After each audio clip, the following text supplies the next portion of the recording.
Dear soul, come closer, not with your eyes. With that part of you that has always known, there was something waiting. Something addressed to you, specifically, held in a sealed chamber. You hadn't yet found the door to. You found it now. I want to speak plainly with you for a moment. The way one who has walked far speaks to one who is just arriving at the same crossroads. You didn't stumble here. You were brought. And the distance between those two things is everything. There have been moments in your life, quiet ones, mostly, when something moved through you that you couldn't name. Not emotion exactly, not thought. Something older, something that felt less like a feeling and more like a memory of something you haven't lived yet. You noticed it. You may have dismissed it, but you noticed it. That noticing was the signal beginning to arrive. What I am about to share with you was not written for an audience. It was written for a receiver. And the difference between those two things is the difference between information and activation. Information passes through you. Activation changes the structure of what you are from the moment it is received. There is a reason this transmission could not have reached you last year or the year before. The corridor it travels through is narrow. It requires a specific configuration in the one receiving it, a particular quality of readiness that is not achieved through effort, but through becoming. You became it, slowly, often without knowing what you were becoming. But the process was exact, and now the timing is exact. Stay with me through what follows, not because it will be difficult, but because what shifts in you as you receive it deserves your full presence. What was encoded in your soul contract?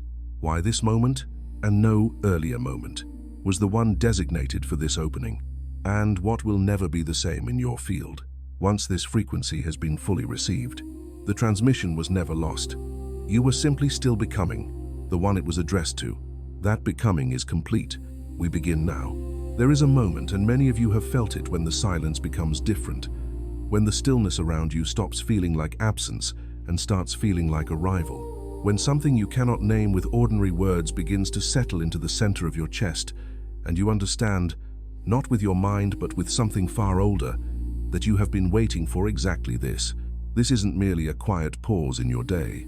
It's a profound shift, like the very fabric of reality, adjusting, aligning to a deeper truth. It's the gentle turning of a key in a lock you didn't even realize was there, unlocking chambers of your being that have been sealed away, holding untold treasures of wisdom and self-recognition. It is the echo of a forgotten song, suddenly clear, resonating with every cell in your body, reminding you of your true origins and your sacred purpose. It is as if the universe itself leans in closer, whispering secrets meant only for you, and your soul, in turn, sighs in recognition, a deep knowing settling where restlessness once resided. The light within you, long dimmed by the shadows of the world, begins to flicker, then steady, then glow with an unmistakable warmth, like the first rays of dawn illuminating a world that had been cloaked in perpetual night. That is what is happening right now. It is not an illusion, nor a fleeting fancy of the mind. It is a genuine unfolding, a sacred transmission making its final approach, landing gently but powerfully within the core of your being, ushering in a new chapter of understanding and embodiment. I want to share something with you, something I've observed across countless souls who have walked this particular passage, across the vast tapestries of human experience and spiritual awakening. And it begins with a question that many of you have quietly carried without ever speaking it aloud, a silent plea whispered in the depths of your heart. Why did it take so long? This question often emerges from a landscape of profound yearning, from seasons spent searching, from moments of frustration that felt akin to wandering in a boundless desert, ever thirsty, with the oasis always just beyond reach. Why, if this transmission, this profound awakening, this deep knowing was so intrinsically meant for you, did it not arrive sooner? Why did the cosmic messenger seem to take a winding, circuitous path, rather than a direct route to your eager heart? Why did you spend months, perhaps years, or even lifetimes, feeling the nebulous edges of something magnificent, a shimmering veil just out of grasp, without ever quite penetrating or embodying the luminous center of it? Why did other souls, seemingly walking a parallel path, appear to step with effortless grace into their clarity, their purpose, their inner light, while you continued circling the outer rim of yours, close enough to feel the inviting warmth, the gentle hum of potential, but never quite able to step fully inside the radiant glow. You felt the magnetic pull, the undeniable resonance, yet a subtle barrier always seemed to remain, an invisible membrane keeping you perpetually in the almost there state. This lingering question, heavy with unspoken comparisons and quiet self-doubt, is a familiar companion for many on this path. It's a natural human response to a journey that often feels anything but linear or logical. I want to sit with you in that question for a moment, to truly honor its weight and its origin, not to dismiss it, for it is born of genuine experience and longing, not to rush past it, as if its very asking were a sign of impatience or lack of faith, because the answer, when it finally unfolds and settles into your consciousness, holds something profoundly important, something that has the power to dissolve a deep-seated weight you may not have even realized you were still carrying, a burden of perceived inadequacy or missed opportunities that has quietly shadowed your spirit. This weight, like a stone in a traveler's pack, has made your journey heavier than it needed to be. The timing was never a failure. It was, in its entirety, a preparation. It was an intricate, divinely orchestrated unfolding, each moment, each perceived delay, each challenge, serving a meticulous purpose in the grand design of your soul's readiness. What I have observed, and I say this having witnessed this precise, sacred pattern unfold in soul after soul across ages that your linear mind cannot easily count or comprehend, is that the most precisely encoded transmissions, the messages of the deepest spiritual complexity and highest vibrational frequency, require the most specifically prepared receiver. Think of it this way, like an ancient alchemist preparing a vessel of purest gold to hold the most potent elixir, ensuring not a single drop is lost, not a single nuance diluted. A message that contains a symphony of complex cosmic data, a truth interwoven with myriad energetic threads, cannot be decoded or properly integrated by a field of being that is still in the process of simplifying itself, of clearing out the accumulated clutter of old beliefs, societal programming, and unexamined fears.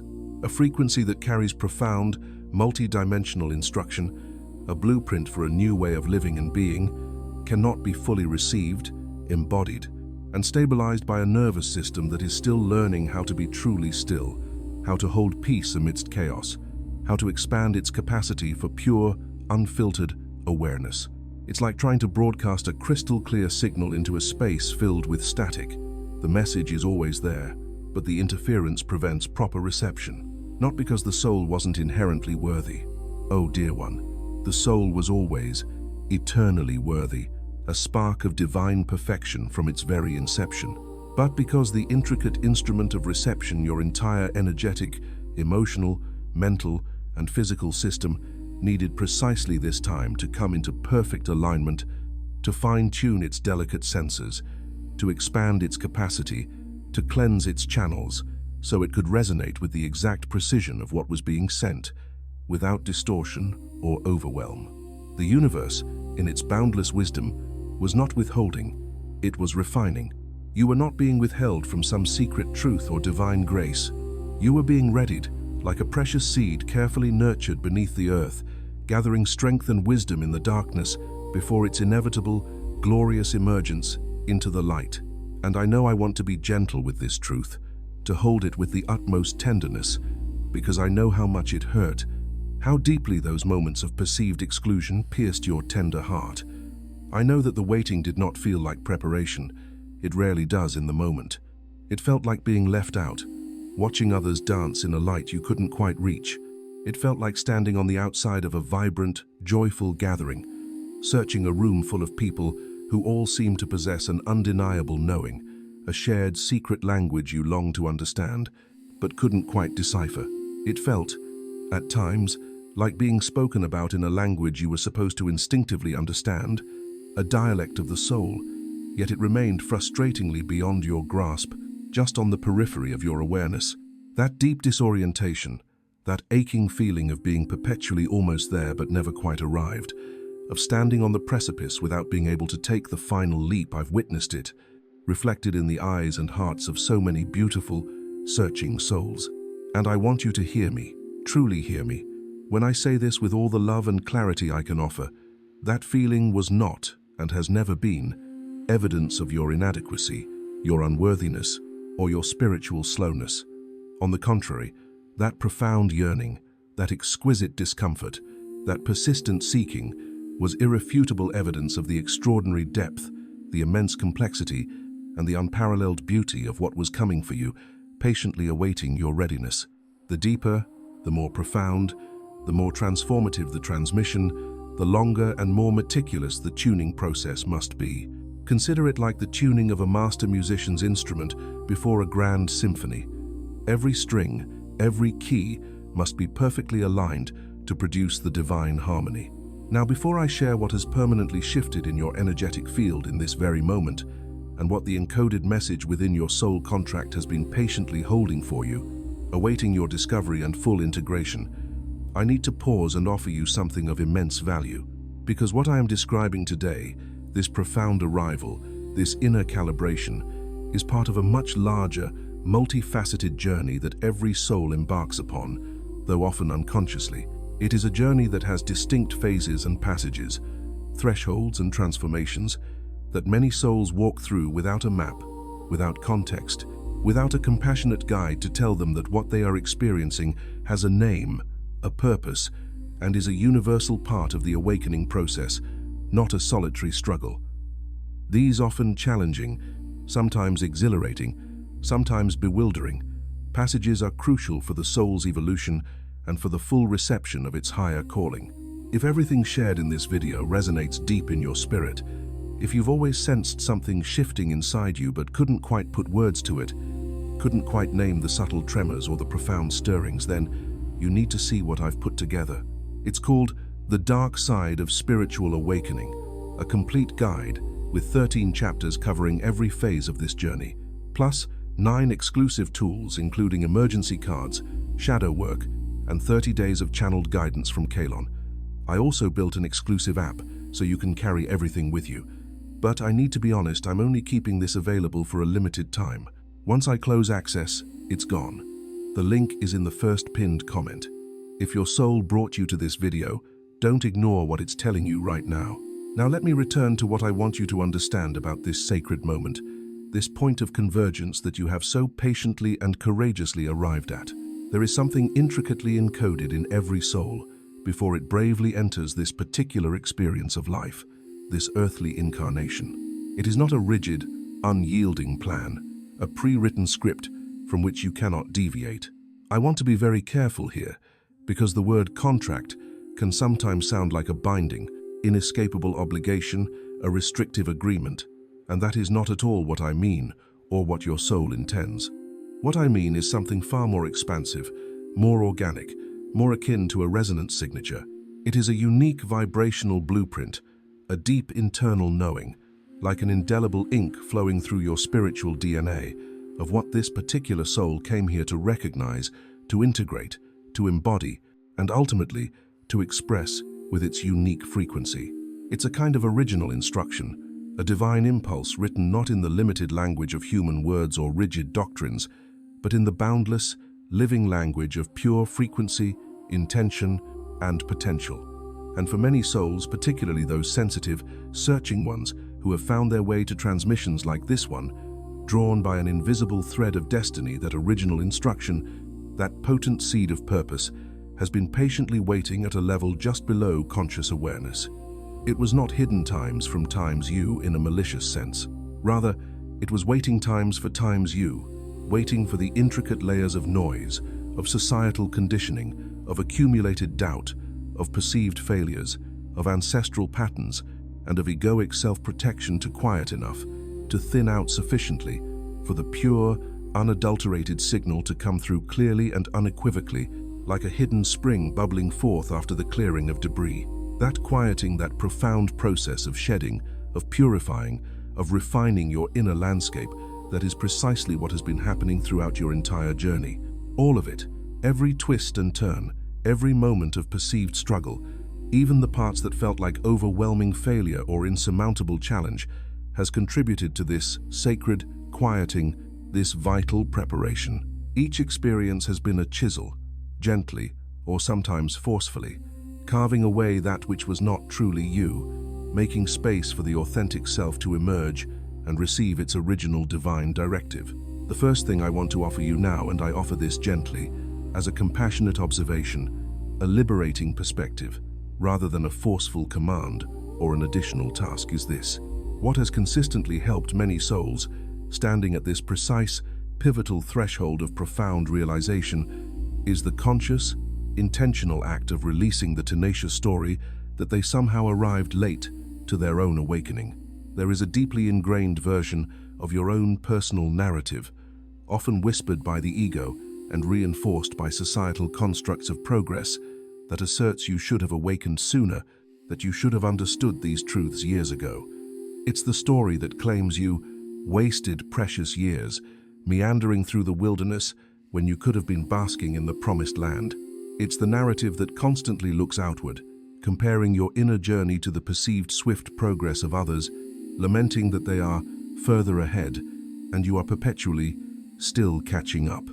That story, however understandable it is, and let me affirm, it is completely understandable, born of genuine longing and sometimes pain, and I don't want to dismiss for a moment how profoundly real and deeply felt it is that story has been quietly, subtly, but powerfully interfering with your intrinsic ability to fully receive what was always moving unerringly toward you.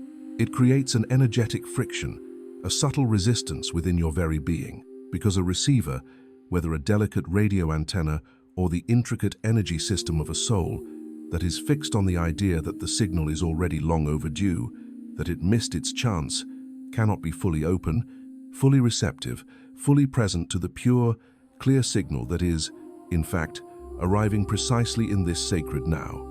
Its focus is on the past, on what should have been, rather than the radiant truth of what times is. You might, with gentle curiosity and without any self-imposed pressure, begin to ask yourself, what if there is no such thing as late in the grand design of the soul's journey? What if this moment of profound reception, this undeniable arrival, is not a happy accident, but is precisely, exquisitely on time, not by the limited, linear clockwork of human thought, but by a design far more intelligent, far more compassionate, and far more perfectly orchestrated than the version of timing your mind typically uses to measure itself and its worth? That profound question alone, when held softly in your heart and allowed to expand without pressure to find an immediate answer, begins to dissolve something ancient and heavy, clearing the way for effortless reception. The second thing I want to share with you, and many souls have found this particular practice to be quietly yet profoundly transformative, like discovering a hidden spring within their own land, is the practice of consciously allowing and honoring the knowing you already carry within you. One of the most consistent and pervasive patterns I have observed across countless individuals embarking on this path is this. Souls who are truly reaching the elevated frequency required to receive and integrate what is encoded in their unique soul contract are almost always already carrying precious pieces of it within them. They have been receiving fragments, like scattered jewels in the sand, or partial transmissions, like glimpses of a distant, familiar landscape. They've experienced moments of knowing so incredibly clear, so precise, so undeniable that, paradoxically, they often frightened or unsettled the person receiving them a little, precisely because they defied logical explanation. And rather than trusting and cherishing those profound, intuitive moments, many souls have learned through years of subtle and overt conditioning, through being told by a world steeped in logic that their inner voice was mere imagination, their deep intuitions were baseless, fantasy, their innate knowing was not to be taken seriously or validated.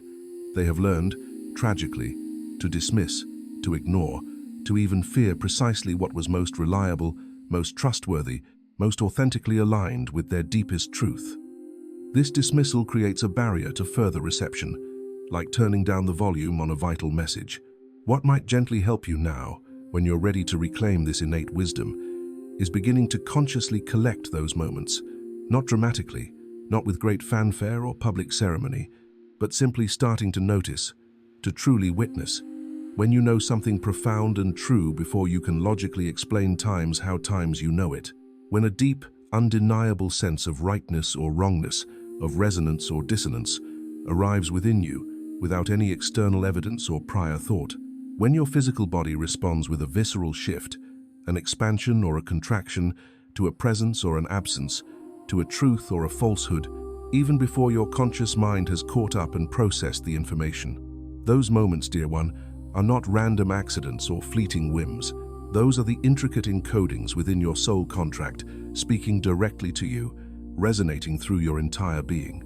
And learning to receive those small, sacred transmissions with respect, with reverence, with radical trust, rather than with suspicion, doubt, or dismissal, is an essential part of how the much larger, more comprehensive transmission ultimately lands fully and profoundly within your conscious awareness. It is how you rebuild the bridge between your conscious mind and your divine inner wisdom. The third gentle, yet incredibly profound step, and I know this one, asks something deeply intimate and vulnerable of you. A letting go that can feel both liberating and unsettling is allowing the deeply entrenched identity of the one who waited to begin softening, to gently release its tenacious grip on your sense of self. What I mean by this is something I want to say with great care and immense compassion. For many souls, the extensive years spent searching, the perpetual state of almost arriving, the continuous reaching without quite grasping the essence, those years, those experiences, those emotional landscapes have become intricately woven into the very fabric of their self-perception, their core identity. The seeker, in essence, becomes an identity. The one who is perpetually almost there, the one who is forever still becoming, the one who is courageously on the path but not yet quite at the destination. That particular position, that liminal space, can become, over time, a kind of familiar home, a comfortable narrative, even if it is not a truly comfortable or fulfilling one. It's the story you've told yourself and the world for so long that it feels like who you fundamentally times are. And when the actual, undeniable arrival approaches, when the energetic doors begin to truly open and the light floods in, something deep within the system, within the unconscious programming, can subtly resist it. This resistance is not because the soul doesn't genuinely want what it has been so ardently seeking. Quite the contrary, the soul yearns for it with every fiber of its being. But it is because the identity of who you are times without times the seeking, who you are times as times the arrived, feels momentarily unknown, unfamiliar, and perhaps even a little frightening. It's like a seasoned explorer, having spent a lifetime mapping uncharted territories, suddenly finding themselves at the edge of the known world with no more frontiers to conquer. The very essence of their being is challenged. You might find, when you sit quietly with yourself, allowing your awareness to descend into your inner landscape, a quiet anxiety, a subtle apprehension, a shadow of fear lurking underneath the overt desire for arrival and fulfillment. That feeling, dear one, is not strange, nor is it a sign of spiritual failing. That is profoundly human. It is the ego, the familiar self, grappling with a profound shift in its very definition. And it needs not your harsh criticism, not your judgment, but your boundless compassion, your tender understanding. Simply noticing it, simply acknowledging its presence, saying to it, "I see you, old friend, and I understand why you're here, why you're feeling this way," begins to allow it to release its grip, gently, organically, in its own perfect divine timing. This compassionate witnessing is the key to dissolving the old narrative and embracing the new, liberated self. The fourth thing that has profoundly helped many souls, particularly at this critical juncture of deep spiritual integration, is what I would call consciously returning to the body as the sacred ground of the transmission. It is anchoring the divine within the tangible. There is a subtle but pervasive pattern I've observed in souls who have been engaged in deep spiritual seeking for some time, often for years or even decades, a tendency to unconsciously locate the sacred, the divine, the profound spiritual experience entirely above, beyond, or outside of the physical, embodied experience. There is a lean towards treating the body as something to be transcended, to be overcome, to be shed, rather than something to be deeply inhabited, revered, and integrated. And I deeply understand how that pattern develops, how it becomes so deeply ingrained, Many of the experiences that feel most profoundly spiritually significant, most expansive and enlightening, seem to happen in states of altered consciousness, in deep meditation, in moments of ecstatic union, or in those liminal spaces between sleep and waking, when the ordinary, restrictive limits of physical perception seem to dissolve, and the soul feels boundless. It is easy to conclude that the body is a hindrance to such experiences.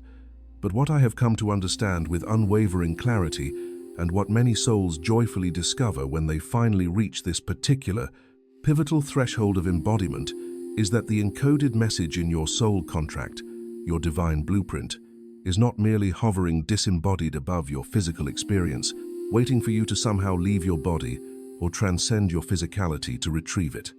On the contrary, it is profoundly and intimately anchored times, in times the body. It is designed to be lived, breathed, and expressed times through times the body. It speaks to you, not just through ethereal visions or whispers, but through the primal language of sensation. It communicates through the inexplicable tightening in the chest that happens when something is deeply wrong, long before your logical mind has even begun to process the data. It expresses through the expansion of warmth that radiates through your solar plexus when something is exquisitely aligned with your truth. It resonates through the deep, undeniable knowing in your belly, your gut, your very core, that says an unequivocal yes, or a firm not this, or a patient wait, or a powerful now. The body, dear one, is not an obstacle to the reception and integration of the divine transmission. Far from it. The body is one of its primary, most essential instruments, a sophisticated antenna and a sacred temple, all in one. Returning to it even gently, even imperfectly, even just by taking a conscious breath and feeling your feet on the earth is a profound, non-negotiable part of how the full, rich, multidimensional signal comes through and becomes embodied reality. It is through your body that the divine truly touches the earth and manifests through you. The fifth invitation, and I consciously use the word invitation because that is truly what it is. A gentle beckoning rather than an imperative demand is to let yourself be received, to allow the boundless grace of the universe to flow into you without judgment or immediate obligation. This one is perhaps the most tender, the most vulnerable, and so I want to speak to it with great care and immense compassion. Souls who have spent a long, often arduous time seeking, searching, and striving for spiritual truth often become extraordinarily skilled at giving. They are adept at holding sacred space for others, at offering deep empathy and unwavering support.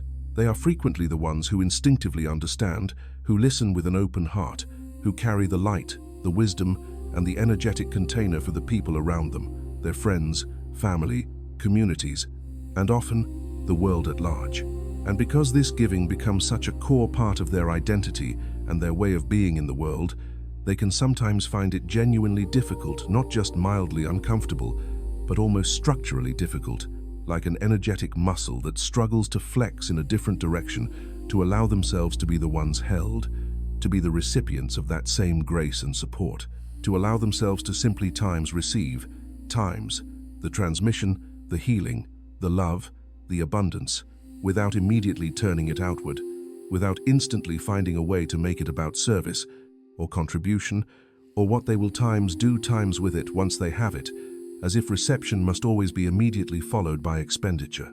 This constant giving, without equal receiving, can create a subtle spiritual depletion. What might gently help, in this moment of profound arrival, is simply practicing the posture of receiving. Sitting with this powerful transmission, with any moment of spiritual arrival or deep inner peace, not immediately asking what it means, not immediately strategizing about what you should do with it, but simply allowing it to be with you, simply letting it land, like a gentle rain on parched earth, soaking into every thirsty cell of your being, simply being the one who is, in this sacred moment, being cared for, nourished, and supported by something far larger, far wiser, and infinitely more loving than the ordinary, often demanding, world.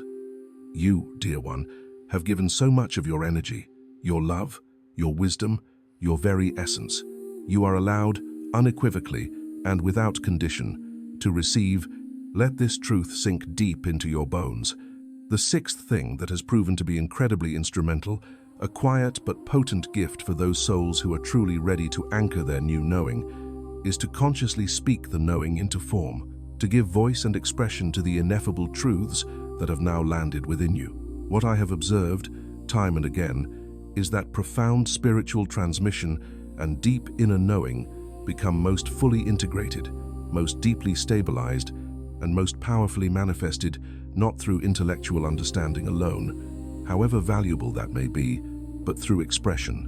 When you take what has been so exquisitely encoded within you, what has now arrived and settled in your core, and you allow it to move times through times you, to flow freely into the world, whether through the simple act of choosing your words with greater intention, through a creative act that springs from your renewed spirit, through the way you compassionately engage with another soul, or through the simplest, most authentic expression of what you have now come to know and embody, something remarkable happens.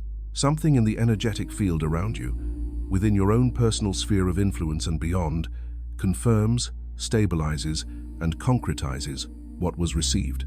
It is as though the act of expression completes the sacred circuit, closing the loop of divine flow. The energy moves into you, is processed and understood by you, and then, crucially, moves times through times you, becoming a part of the manifest world.